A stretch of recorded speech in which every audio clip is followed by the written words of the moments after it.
what we're looking at here is a video of Mr. T recording himself, well, the room actually, and we have Lisa Tanas walk by. May na-murder po sa building po namin, and the person that got murdered is an Asian person, is an Asian guy who looks exactly like me, kalbo, may bigote.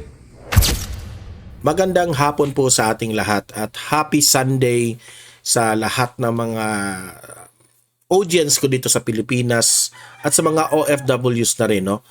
Alam naman natin na mainit yung usapin patungkol po sa mga updates patungkol dito kay Yusek Cabral.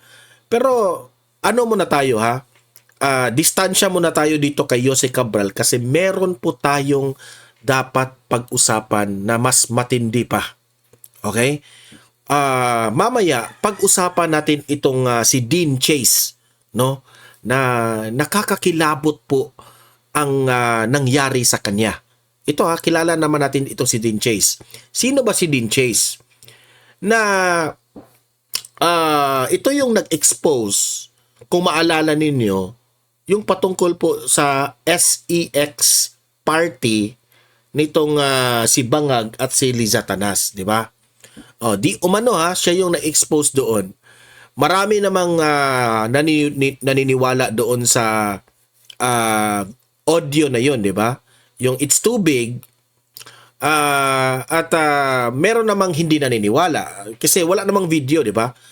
Ako, hati akong ano ko doon, ang opinion ko doon kung naniniwala ba ako o hindi.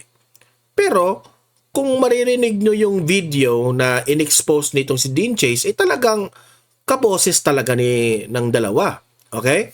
So ngayon, meron pong update itong si Dean Chase patungkol doon.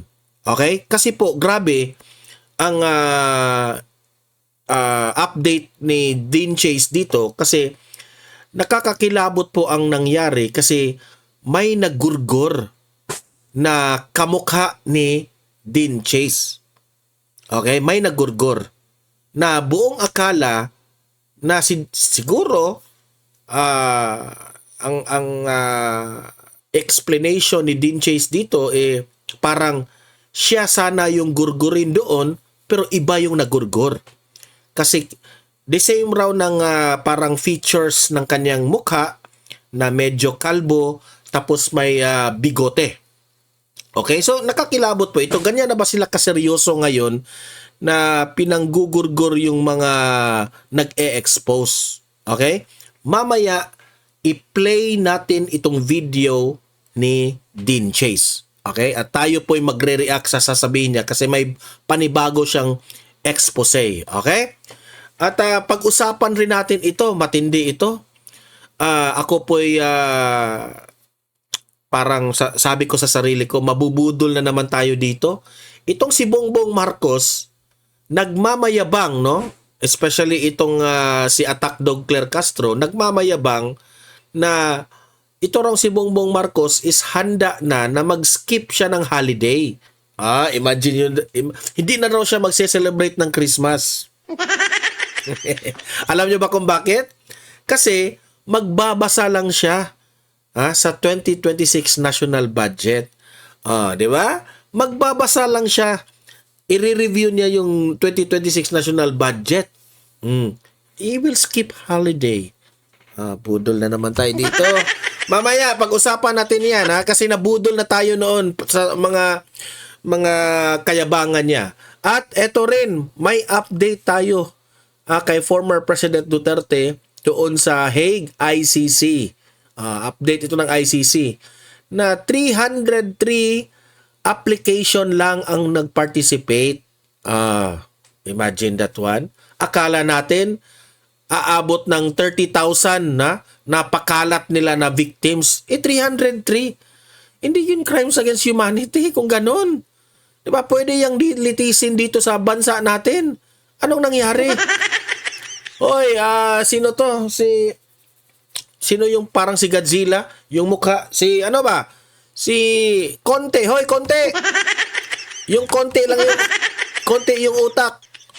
Ay, Ano nangyari? Bakit 300 lang? Tapos, hindi pa clear. Hindi pa ito klaro kung 303 ba talaga. Wala na kasi kayong mahanap na biktima, di ba? Kawawa naman. Ito.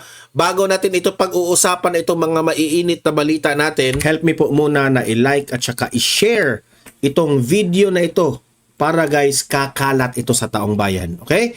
Sabay-sabay muna tayong mag-like and share sa Donmar TV. Itong video na ito, like and share. 1, 2, 3, go! Okay, naka-like and share na ba lahat? And also guys, sa mga bago pa lang dito sa aking channel, mag-subscribe na po kayo para lagi kayong updated sa ating mga balita. And at the same time, yung mga cellphone ninyo, ma-notify yan kung meron tayong breaking news, bagong uploads, o kung nagla-live ang ating channel.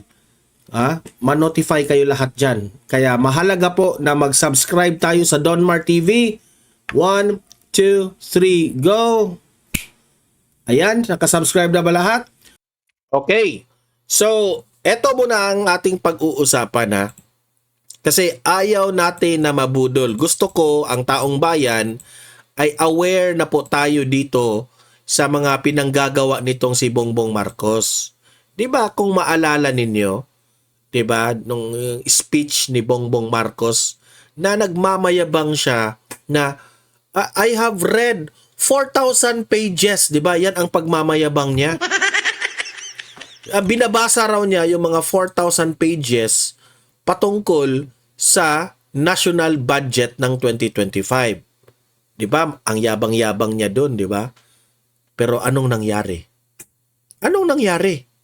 Sa kayabangan ni Bongbong Marcos na nagbabasa siya ng 4,000 pages, akala namin totoo. Akala namin na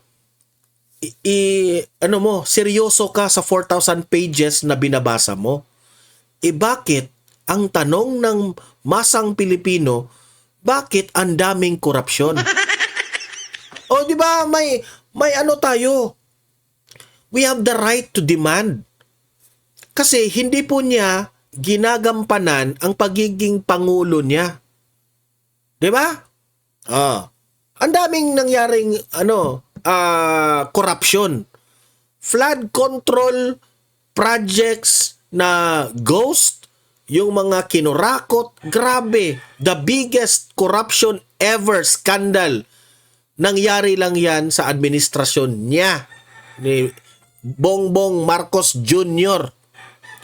Tapos nagmamayabang pa siya dyan na 4,000 pages ang kanyang binabasa. Ngayon, may panibago na naman siyang kayabangan. Ano ang panibago niyang kayabangan?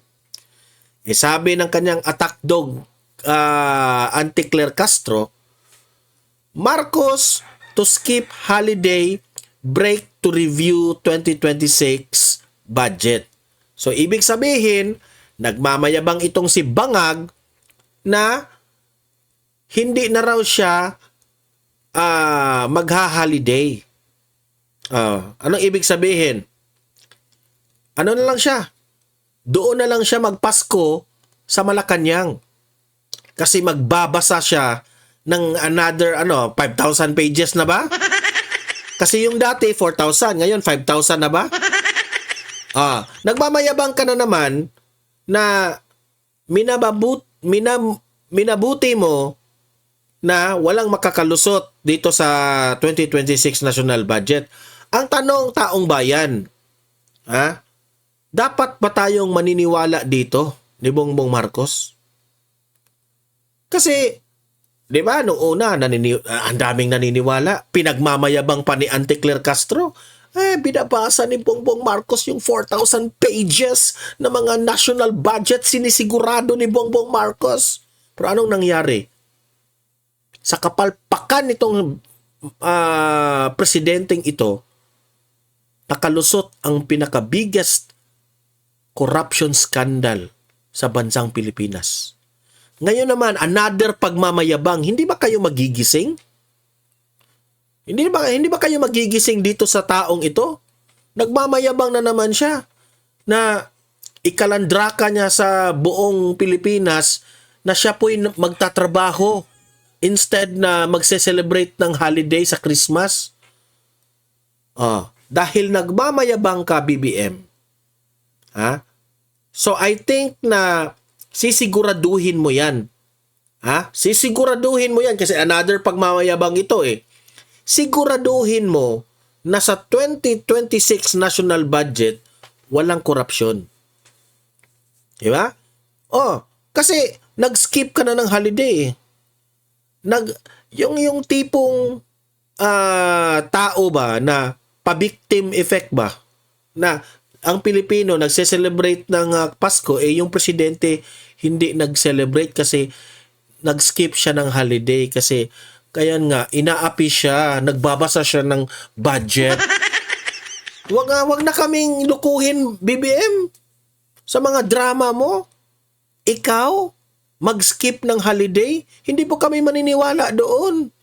Hindi ka nga makatiis eh. Party ka nga ng party eh. Ito pa nga ang holiday ngayon sa December? I don't think so. Kaya nga, yung sinabi niya na magbabasa siya ng nagbasa siya ng 4,000 pages, hindi ako naniniwala doon. Kasi kung totoong nagbasa siya ng 4,000 pages noong 2025 budget, sana na ano yun, na-prevent yung corruption sa 2025. Tapos ngayon, ito yung kayabangan mo na mag-skip ka ng holiday para magmukha kang nagtatrabaho, magmukha kang kaawaan ng mga Pilipino. Pwe! Huwag niyong lukuhin ang taong bayan kasi hindi na po kami mabubudol sa mga pa-effect mo. Okay? So, ewan ko na lang kung papaniwalaan pa ba ito ng taong bayan. Kasi hindi na po naniniwala ang taong bayan sa inyo. Kasi ang 5,500 flood control projects na po ang nagawa natin after 2 days, binaha. Diba? So, huwag tayong magmayabang ng ganyan. Imagine, yung sa SSS, ipinagmayabang pa niya yun. Di naman yun dapat ipinagmayabang. Wala ka na talagang, Mr. President? Wala ka na sigurong nagawa na yung mga small achievements mo, ipinagmamayabang mo na. Diba? Sa totoo lang, no? Ako, aaminin ko, binoto ko itong taong ito, pero sobrang pagsisisi ko talaga, guys. Kasi yung taong bayan ay mag-o-observe yan ng track record ng presidente. Ano bang track record nitong taong to? Diba? Pagkatapos ka naming binoto, dapat suklian mo kami ng ano ang purpose namin, bakit binoto ka namin? Kasi nagmamayabang ka na ganito yung gagawin mo, ganito yung mangyayari kapag mapresidente ka, pero lahat ng mga pinagsasabi mo, walang ni isang nangyari. Ang inang presidente yan. Nakakaumay na talaga. Yan yung biruan namin ni VML. So kayo na, wag na. Kayo nang humusga, taong bayan, kung dapat kayong maniniwala dito sa sinasabi niya. Okay? Punta tayo sa next topic natin. Heto, matindi ito. Hay nako, itong update ng ICC. Ito. Pag-usapan natin itong ICC update na sobrang kasablayan po ang ginagawa nitong mga kalaban ni former President Duterte. Binalita ito ng Daily Tribune 52 minutes ago.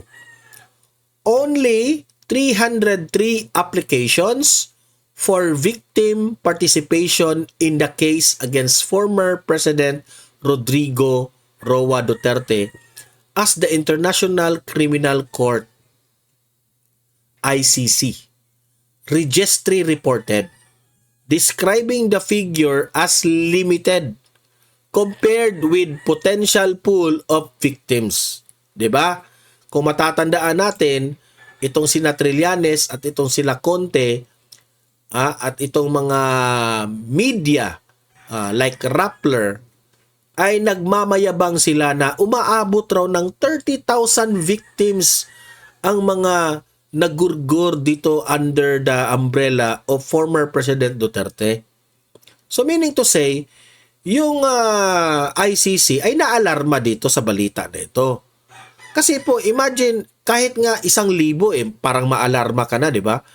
Na talagang pasok ito sa crimes against humanity, dapat lang talaga ma-concern ang ICC. Di ba? Imagine 30,000 yung mga nagugurgur sa war on drugs. So, syempre, sasabihin mo, this is something. Di ba? Sasabihin talaga. Out of 30,000 na ipinagmamayabang nila na merong mga ganyan na numbers, bakit ngayon sa ICC, it's only 303 applicants? Nasaan na yung 29,700?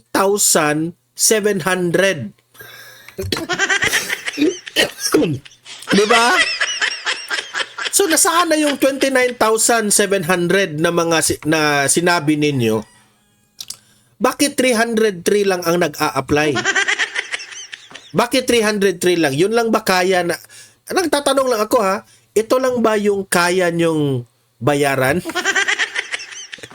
Di ba?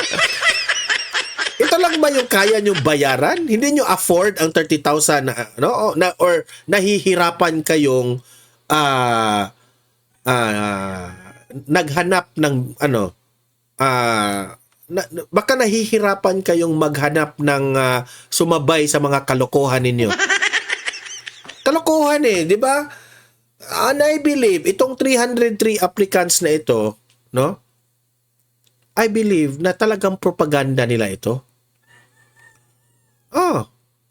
Kasi akala natin buong yan ang drama nila, 30,000 ang yung grabe itong 30,000. Yun pala 303 lang nag-apply. Nasaan na yung 29,700? Grabe konti. Sobrang sablay ninyo. At ito namang ICC, sana naman, maalarma na kayo. Hindi pa ba, ito lang yung tanong ko sa ICC, hindi pa ba klaro sa inyo na propaganda itong ginagawa ng kalaban ni Duterte? Di ba? You might as well think twice, mga taga-ICC. Ito yung dapat nyong pag-isipan, ICC. Bakit itong si former President Duterte, ang dami pong nagmamahal? Hindi ba kayo nagtataka doon, mga taga-ICC? Na bakit ang daming nagmamahal nitong taong to? At hindi ba kayo nagtataka? Na bakit 303 lang ang nag-apply? Pwede itong litisin dito sa Pilipinas Di ba? Yan po ang ICC reports limited victims applications in limited lang. Yun lang ang kaya nyo, limited lang. Di ba? Siguro wala pang budget. Yung mga advice ko dito sa mga kalaban ni Duterte, laki-lakihan nyo naman yung budget ninyo. Laki-lakihan naman ninyo yung budget ninyo na pambayad para ang daming mag-apply. Para ang daming mag-participate. Di ba? Nakakatawa nga yung in-announce yung interim release ni former President Duterte na nabasura. Nagtipon-tipon sila lahat. Kinount ko, hindi nga umabot ng 30. Tapos, kung titingnan mo yung mga magulang doon, may mga tattoo pa.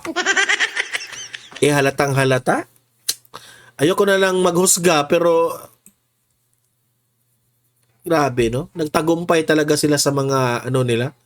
Alam nyo, kayo mga dilawan kayo, if this is the only thing na panlaban ninyo sa mga Duterte para makapasok kayo sa politika, this is really wrong. Wala na kayo. Kayo mga dilawan kayo. Wala na kayong future. Wala na kayong pag-asa sa politika. Yan ang tandaan ninyo. Di ba? Ang gaba, dili magsaba. Why? Matanda na ito. dahil sa mga, yan ang mga dilawan, walang puso. Hindi yan mag-iisip na matanda ka o hindi ka matanda. Ang sa kanila, bahala na. Kahit sino ka pa. Gagawa kami ng paraan para makapasok kami sa politika.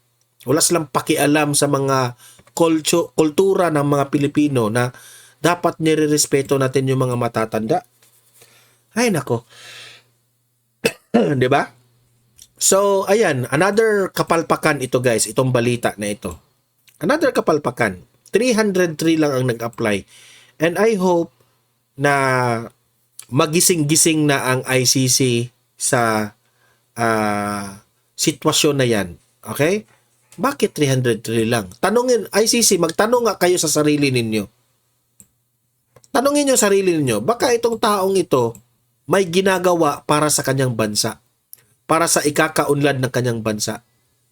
E di syempre, itong mga detractors ni Tatay Digong na hindi matanggap na natalo sila, baka ganun ba ICC? Baka i-consider nyong pag-isipan muli ang nangyaring pamumulitika nitong mga dilawan na ito. Okay? Mag-comment kayo mga audience ko sa Donmar TV. Bakit 303 lang ang nag-apply? Akala natin 30,000, 'di ba? Bakit? Ano kaya ang dahilan? Ilatag nyo dyan sa comment section at babasahin natin yan.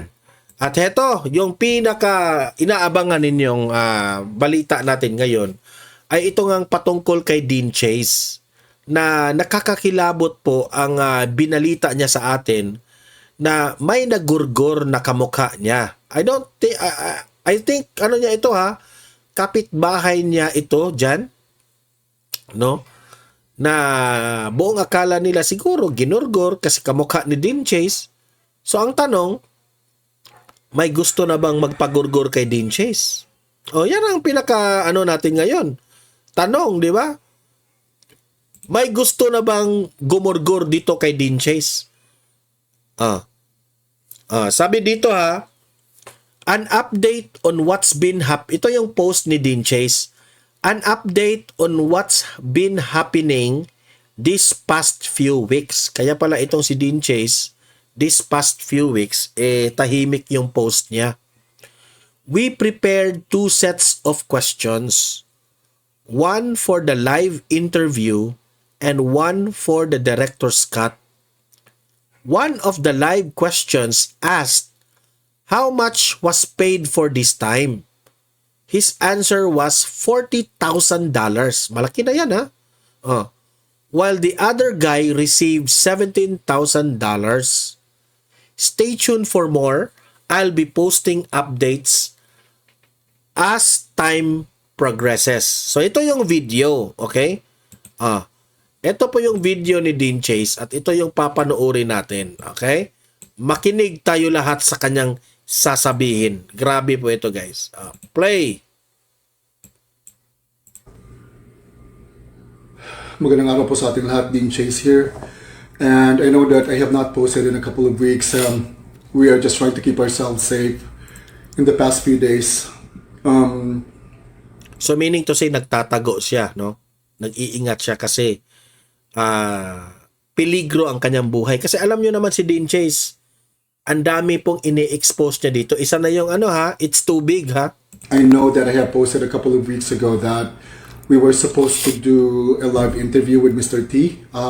That's the code name of Mr. Too Big. That's the name that we have actually agreed upon na gagamitin namin sana sa live interview namin.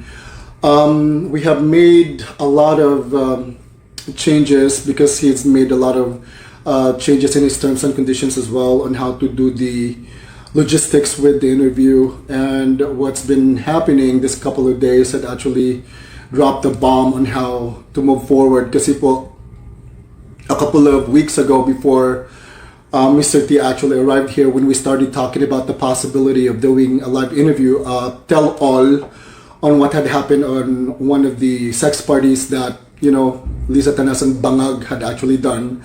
And we were lucky enough to have gotten in touch with one of the attendees of those parties. And yun na nga, gusto sana namin mag-live interview pero when I told him about the break-in na nangyari before he arrived here in Los Angeles, I'm going to show you the picture. Someone had actually broken into the penthouse unit. Oh, yan yung tunay na picture, ha?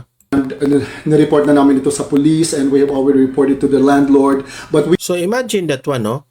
Meron gustong magtangka sa buhay ni Dean Chase.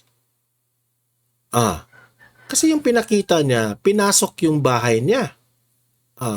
Yun ang pagkakaintindi ko, ha? Pinasok ang bahay niya. And it has something to do, ha? In my own analysis, it has something to do with the recent exposés na mga ginagawa ni Dean Chase. I believe so. Di ba? Ganyan ba sila? Ginugurgor nila yung mga taong nag-i-expose sa mga kabalastugan nila. Pagkatapos ni Cabral, meron na namang we have not actually linked it to what's been happening and of course what I've been doing on the internet as well because we really don't want that kind of attention for now. But we have already reported it to the police and yun na nga, medyo natakot siya. And only recently, in the past few weeks that we've been trying to figure out the logistics of the interview that we were supposed to do. Mr. T had actually realized that the thing that we are doing is really heavy. Yung una, akala yung Mr. T na binanggit niya, yun yung source niya doon sa audio recording ng SEX, yung It's Too Big, ha? lang talaga niya na, okay, yeah, we're going to do an interview and then that's it. When we were talking about the logistics and yun na nga, parang na-realize niya na ang bigat po talaga, pala talaga ng gagawin namin. There's going to be a lot that will be placed on the line. Not only for me, but for him as well, especially.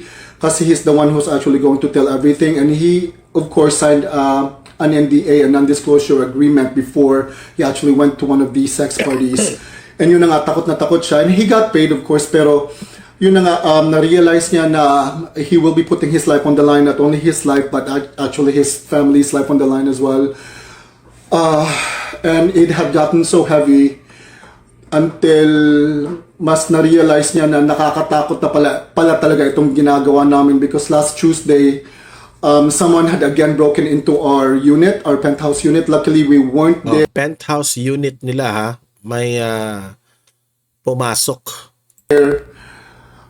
In the unit because we were actually visiting his friends because aside from the interview, we were enjoying some company and I have met some of his friends in West Hollywood.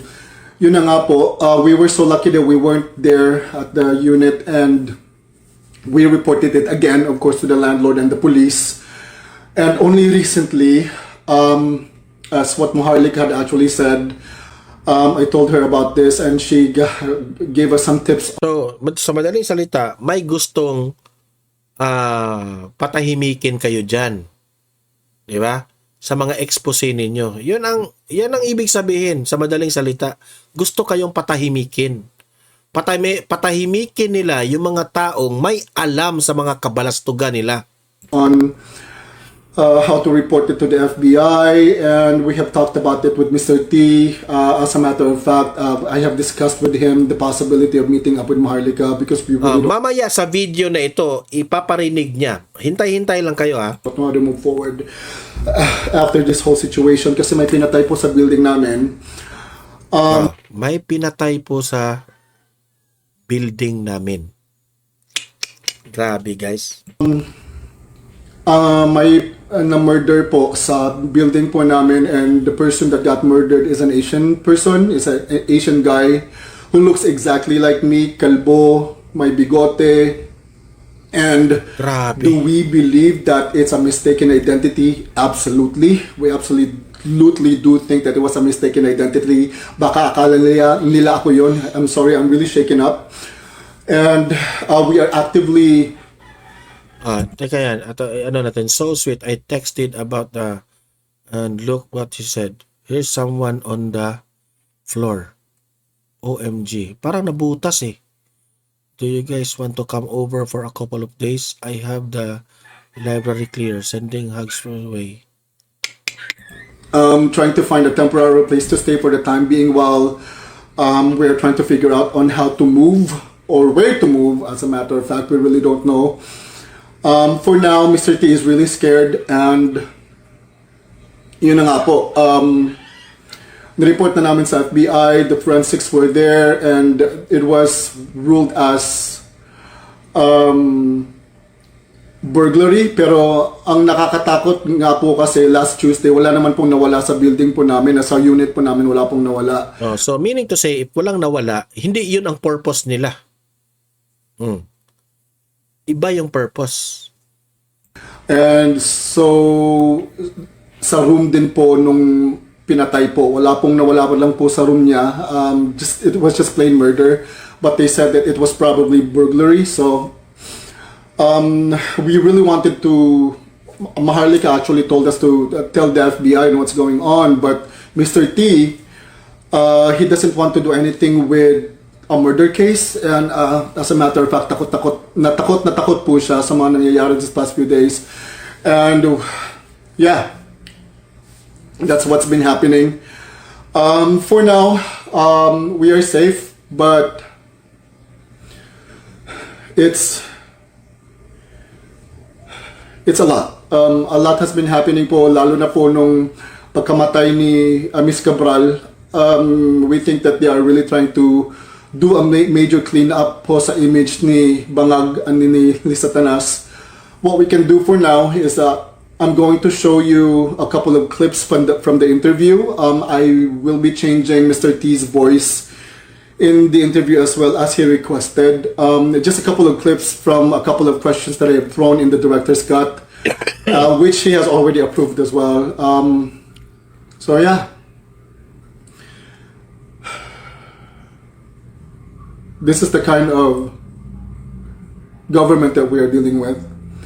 And I hope everyone realizes that they are trying to silence people who are trying to speak against their evil doing, and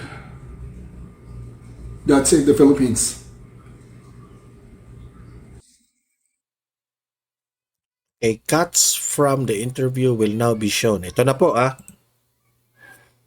The clips are taken from the director's cut that was supposed to be posted days after the live interview. Yeah, I really don't understand where you're coming from. It's really nerve-wracking what we're doing. And the room's vibe is really heavy, and I'm pretty sure the rest of the people in the room as well is feeling that vibe. But I'm pretty sure that the people who's watching us right now do understand that what we're doing is something that's really serious, and it's a lot. So let me ask you a question, Mr. T. Your ethnicity is mixed, right? Yes, my mom is Filipino, my dad is Portuguese. Parang iniba yung boses para hindi raw maklaro. Yeah. Tell us a little more about that. All I know is my mom is from the Philippines, my dad is from Brazil. I was born and raised in San Francisco. Never really learned life beyond what I know. I, however, identify as a Filipino. Yes, there's a really discernible voice in the audio saying that it's too big. But yeah, before we get to that though, what made you want to send me that audio way back March? Well, I saw your video when it first blew up and thought the story seemed like a very familiar one. So I started going down this rabbit hole and realized you were talking about a high-profile couple that I had encountered in a private sex party. That is why I reached out. Right. Just so the audience would know who we are talking about. We are talking about Bangag and Lisa Tanas, right? Okay, please continue. So, yeah, I realized you were talking about them and had seen how the media in the Philippines was deliberately not covering the story and how their supporters were saying you were spreading fake news. I just knew I had to reach to you to let you know that I believe you, such that I had been an active participant on one of their parties. I really do appreciate you for reaching out to me first. I know that must have taken a lot of courage to muster up that kind of courage to actually message me first about that audio. Now, Mr. T, can you please take me back to how you have gotten into this deal with them? I remember it was towards the end of November 2023, during the San Francisco Festival of Light. I got a text message from one of my guy friends that a couple was looking for a second guy to attend a private party. I immediately knew what they were looking for. I remember they were having a hard time finding the guys because the guys needed to sign an NDA. An NDA, a non-disclosure agreement, right? Yes, and guys don't want to deal with that kind of drama. I asked my guy friend if we're going to be compensated. And he said yes. I told him I was down for it. Wow. Okay. Take us to when you first got to meet them. I pulled up to the location they sent me. It led me to a luxury hotel, the Fairmont. I was greeted by a security. I introduced myself, to which after they immediately had me sign the NDA, they led me to a room a few floors up. I didn't really know what to expect. The moment they opened the door, I had a whiff of a very strong smell that was familiar to me. That's when I saw all three of them going at it. Going at it, meaning having sex in a group setting. Yes, I really didn't know who they were. Though the lights were dimmed, I could clearly see their faces. There was one lady and two guys. One of the guys welcomed me in and said, "Welcome to the party. But it's not really a party until the sausage is out." And so that's when you started recording the audio. It's not actually just an audio. It's a splice of an audio recording from a long video of the meetup that I recorded from my pocket. Okay, so So, correct me if I'm wrong ha. Ang narinig ko is, hindi lang audio ang nirecord niya. Baka may video rin ito. when you got into the room, what was happening in the room and what led him into saying that it's too big? There were hours in the party already. I got in late. The other guy had to leave. It was only just the three of us that were left. We played around a little bit. Then that's when the lady asked me to put it in him again. I didn't really know why he said it's too big. But I've been doing that to him the entire night. Kaya ang question ngayon, ano ba yung malaki? Ha? Wow, I can't imagine. Did you at least use protection? I used protection the entire time. Oh my God. Alam na pala. It's so kasi nagsasabi na nabanggit niya yung protection. Ano bang ibig sabihin? Yung condom? Nagtatanong lang tayo, bakit hindi niya ma-handle? It's too big. Tried to take it off at some point. Ay, nako. But I said no. And yeah, I arrived for the fourth time, and that's when I had to tap out. This is the part where he is showing me a video he recorded. Sana naman makita rin namin yan. While pretending he was booking an Uber ride. Okay, hold on. That was a lot. Okay, give me a second. All right. Well, what am I seeing here? That is me lying on the bed, telling them I was booking an Uber to head out. She told me I don't have to and that someone will take me home. But I insisted on booking an Uber. Okay, May video na tiningtingnan si si Dean Chase. Sana naman ano mo yan, Dean Chase. I-post mo rin yan para alam ng taong bayan. hold on. I am totally not ready to see this. This is a surprise for me. So, guys, the people who are watching at home, what we're looking at here is a video of Mr. T recording himself, well, the room actually, and we have Lisa Tanas walk by. Grabe. Nakita raw si Liza Tanas dito, dyan sa video na yan, in-expose ni Dean Chase. And she's butt naked. Oh my goodness. May video kayo? Ano nyo yan? I-post nyo yan. That's what's in the video. And then while we're, so you told me that this is supposed to be you booking an Uber, but you're not actually booking an Uber. But Ito yung yung spy na kausap ni Dean Chase, si Mr. T, di ba? Yung nag-expose dyan, yung nagbigay sa kanya ng It's Too Big, nagpe-pretend na nagbubook siya ng Uber. Pero nagvi-video siya. Okay? Nakita raw si Liza Tanas dyan sa video. Hala! you're actually recording. What is that thing that's moving up and down though? It's pretty close to the camera. That's him playing with my thing while I was waiting for my That's him playing with my thing. So, lalaki ito? Ay, nako.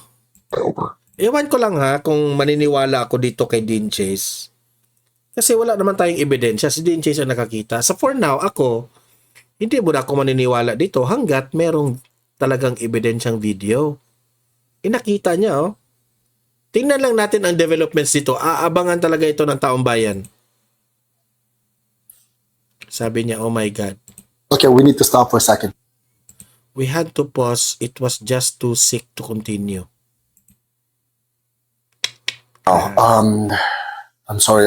I'm sorry that we had to cut that off for a minute. That was actually a lot. I'm an entire hour of just talking about that. It's just too much. I'm not entirely sure if we should actually go through with the live, but I still have one more question though.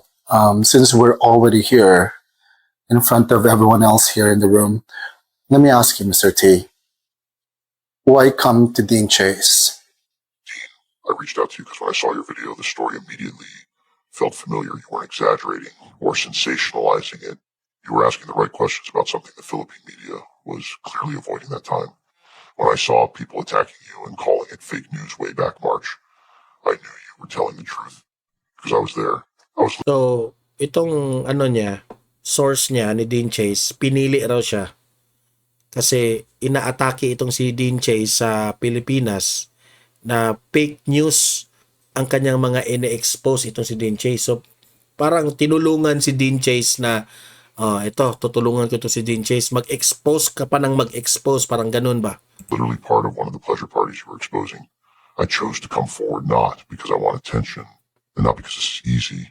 It's honestly terrifying, but because staying silent would make me complicit. Watching the story get buried and seeing you take all the heat for speaking up pushed me to reach out. I wanted you to know that you weren't alone and that what you were saying resonated so much I want you to know that you weren't alone. Meaning to say, hindi po alone si Dean Chase na nag-expose. Gusto niya rin tumulong. to me. I'm choosing to remain anonymous because my safety matters, but I'm doing this publicly because the truth matters more. Ginagawa raw niya yan kasi the truth matters most. This isn't about me. It's about accountability and about letting people know that what's being dismissed as lies actually happened. That was really beautiful. Thank you so much for trusting me as well. I know that it must have not been easy for you to answer all these questions, and I know that you have made a lot of changes on your terms and conditions and how. I had to cut that off because ano yan? Balik natin yun. I know that you have made a lot of changes on your terms and conditions and how. I had to cut that off because I accidentally said his name. Okay?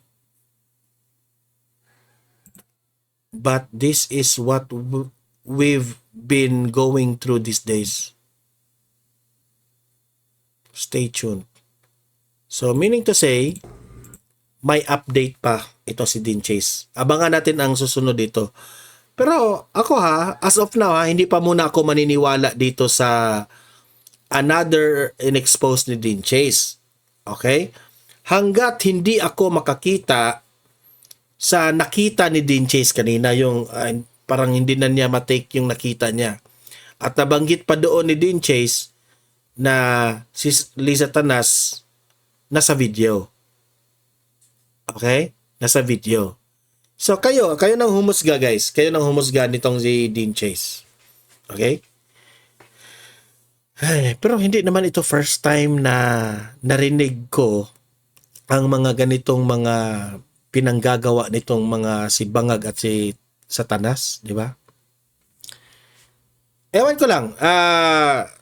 As of now, hati pa. Okay? Hindi mo muna ako kaagad mapapaniwala dyan. Dito, no? Because there is really something inedit itong video ni Dean Chase, no? Edit kasi. Hindi ko muna huhusgahan.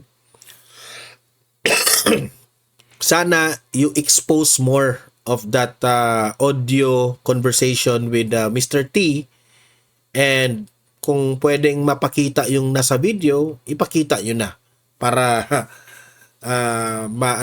makita natin kung gaano ito ka legit. Okay? So guys, anong masasabi ninyo dito? I-comment nyo sa comment section. Anong masasabi nyo? Naniniwala ba kayo dito sa another expose ni Dean Chase? At kung naniniwala kayo, bakit? Okay? So, ayan, paki-like, paki-share itong ating vlog kung para kakalat ito sa taong bayan. Marami po ang makaparticipate kung totoo ba ito o hindi. Okay? Like and share na guys. And sa mga first time lang dito sa Donmar TV, subscribe na po kayo kasi kapag nakasubscribe kayo, updated kayo sa ating mga trending na mga balita. Okay? Pindutin nyo lang yung subscribe button dyan. Okay? So, see you in my next video. Have a great day. Have a great night. God bless po sa ating lahat. Mabuhay ang Pilipinas and God save the Philippines. Bye-bye.